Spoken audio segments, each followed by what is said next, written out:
In a word, this year's election season has been irritating. We'll go with that. The reason is, I've only been old enough to vote in 2 elections. The first election, I wrote in who I wanted because no one else interested me. And I realized that may have been a wasted vote.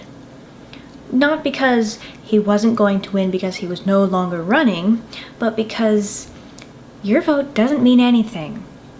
Not a thing. You could vote for Snoopy. Everyone could vote for Snoopy.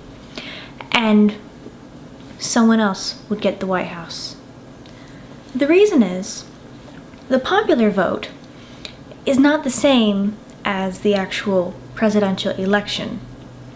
The actual election is voted for by the Electoral College. What the Electoral College is 538 people elected by the state, usually by the officials in the state, and they pick who they're going to vote for. And generally speaking, because they don't actually have to follow who they pick, but they do anyway. The reason there's 538 is that is how many representatives there are in the nation. There's 100 senators, 2 for each state, and there are 435 representatives dispersed throughout the country, plus 3 in DC, which is, well, normal. So, your vote is a joke.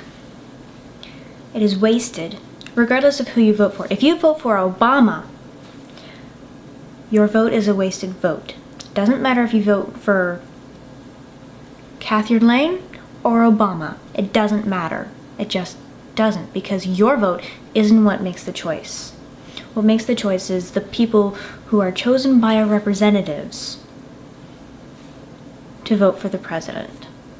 Now, theoretically, that should be accurate because we vote for our representatives, and that actually is a vote that counts. And theoretically, they should vote in turn for the people that we think is best because we voted them in. We should have control, right? No, that doesn't work. We vote for them, and as always, they raise taxes, do everything that no one actually really wants. Fine. There have been multiple attempts to abolish the Electoral College and have the popular vote be a direct vote. The closest anyone's ever come is in the 91st Congress. And what that was the whole President Nixon election in 1968.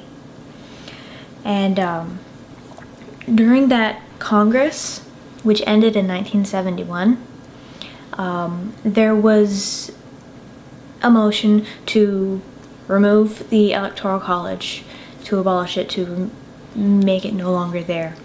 And it passed in the House, and I think Nixon vetoed it. I'll fact check in a minute. But then the Senate had to give a 2/3 vote. They missed the 2/3 vote by 5 votes. 5 votes. They missed it by 5.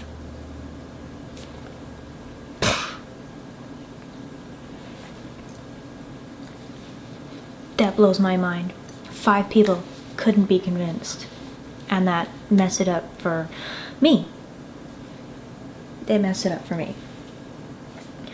So, this season, instead of fussing over the president and picking choosing the president and telling everyone who wants to vote for who they actually want to vote for, it's a wasted vote. No, vote for who you actually want, not who you think is going to win and not who you think has a chance of winning, because it doesn't matter anyway. What you can do is vote for your representatives. Your representatives are the ones that make all the laws anyway. Those representatives don't have term limits. They can stay there until they die. And a lot of them do, and then their children take their spot because I recognize that name. I'm going to vote for that person. So then we have this repeating prophecy that these same people are going to be in Congress forever, and you're not going to get anywhere. Nothing is going to improve until we change who is in the House and who is in the Senate. You have to actually do something about this. You can't just sit at home, oh, I recognize that name, I'll vote for them on election day. You can't listen to the ads. The ads are completely misrepresented. It's classic media. And don't trust the media to find out who is actually running for president. Go online, do your own research.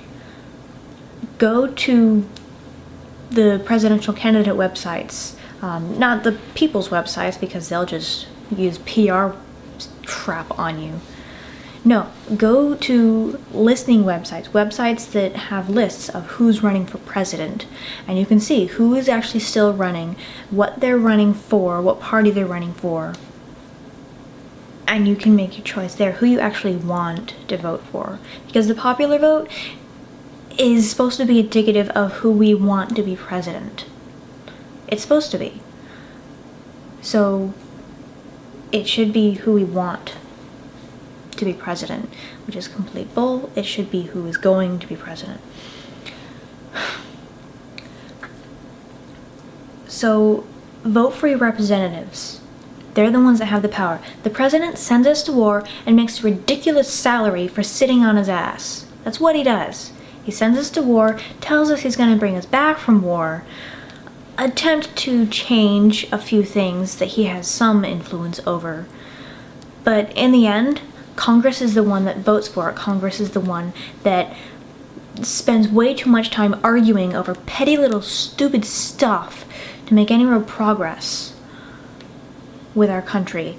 They're the ones preventing you from getting a job. They're the ones preventing you from getting better health care that actually makes sense. They are the ones preventing you from living life with your three unalienable rights: life, liberty, and the pursuit of happiness. Congress is the one preventing that. You have to vote for your representatives. The presidential vote is bull. So stop telling me who I'm voting for is a waste just because they're not one of the two main people. You have to vote for who you want. You have to vote for your representatives, because otherwise you're just giving up your right to complain. Because you know what? You're right, you didn't vote for that guy, but you didn't vote for who you wanted.